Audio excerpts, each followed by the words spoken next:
بسم اللہ الرحمن الرحیم۔ حضرت سعید بن زید رضی اللہ تعالیٰ عنہ یہ بھی عشرہ مبشرہ یعنی ان 10 صحابیوں میں سے ہیں جن کو آپ نبی کریم صلی اللہ تعالیٰ علیہ وآلہ وسلم نے جنتی ہونے کی خوشخبری سنائی ہے۔ یہ خاندان قریش میں سے ہیں اور زمانہ جاہلیت مشہور موحد زید بن عمرو بن نفیل کے فرزند ہیں اور امیم المومنین حضرت فاروق اعظم رضی اللہ تعالیٰ عنہ کے بہنوئی ہیں۔ یہ جب مسلمان ہوئے تو ان کو حضرت عمر رضی اللہ تعالیٰ عنہ نے رسی سے باندھ کر مارا اور ان کے گھر میں جا کر ان کو اور اپنی بہن فاطمہ بنت الخطاب رضی اللہ تعالیٰ عنہ کو بھی مارا، مگر یہ دونوں میاں بیوی استقامت کا پہاڑ بن کر اسلام پر ثابت قدم رہے۔ جنگ بدر میں ان کو اور حضرت طلحہ کو آپ نبی کریم صلی اللہ تعالیٰ علیہ وآلہ وسلم نے ابو سفیان کے قافلے کا پتہ لگانے کے لیے بھیج دیا تھا، اس لیے یہ جنگ بدر میں معرکے میں حصہ نہ لے سکے، مگر اس کے بعد کی تمام لڑائیوں میں یہ شمشیر بکف ہو کر کفار سے جنگ لڑتے رہے۔ حضرت سعید بن زید کا گندمی رنگ تھا، بہت ہی دراز قد اور خوبصورت اور بہادر جوان تھے۔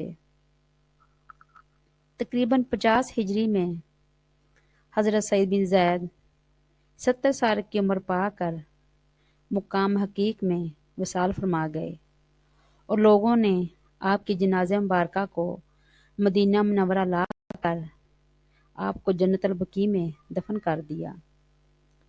کرامت آپ کی ہے کہ ایک عورت جس کا نام عروہ بنت اویس تھا، اس نے ان کے اوپر مدینہ مروان کے کچہری میں دعویٰ کر دیا کہ حضرت سعید بن زید نے میری زمین اپنے قبضے میں لے لی ہے۔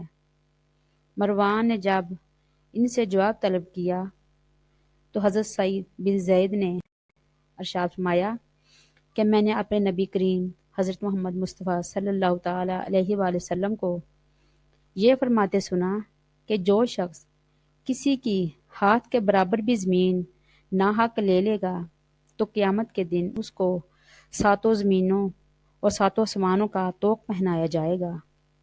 تو اس حدیث کو سن لینے کے بعد بھلا کیوں کر ممکن ہے کہ میں کسی کی زمین زبردستی اپنے قبضے میں لے لوں؟ آپ کا جواب سن کر مروان نے کہا، اے عورت، اب میں تجھ سے کوئی گواہ طلب نہیں کروں گا، جا تو اس زمین کو لے لے۔ حضرت سعید بن زید رضی اللہ تعالیٰ عنہ نے یہ فیصلہ سن کر یہ دعا مانگی، یا اللہ، اگر یہ عورت جھوٹی ہے تو اندھی ہو جائے اور اسی زمین پر مرے۔ چنانچہ اس کے بعد یہ عورت اندھی ہو گئی۔ محمد بن زید بن عمرو رضی اللہ تعالیٰ عنہ کا بیان ہے کہ میں نے اس عورت کو دیکھا کہ وہ اندھی ہو گئی تھی اور دیواروں کو پکڑ کر ادھر ادھر چلتی پھرتی تھی، یہاں تک وہ اسی دن اسی زمین کے ایک کنویں میں گر کر مر گئی اور کسی نے اس کو اس کنویں سے نہیں نکالا، اس لیے وہی کنواں اس کی قبر بن گیا۔ ایک اللہ والے کی دعا کی قبولیت کا جلوہ نظر آیا۔ اللہ والوں کی یہ کرامت ہے کہ ان کی دعائیں بہت زیادہ اور بہت جلد مقبول ہو جاتی ہیں اور ان کی زبان سے نکلے الفاظ کا ثمر اللہ تعالیٰ ضرور عالم وجود میں لاتا ہے۔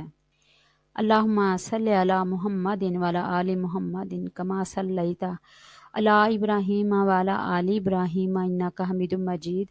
اللہم بارک علی محمد وعلی آل محمد کما بارکت علی ابراہیم وعلی آل ابراہیم انک حمید مجید۔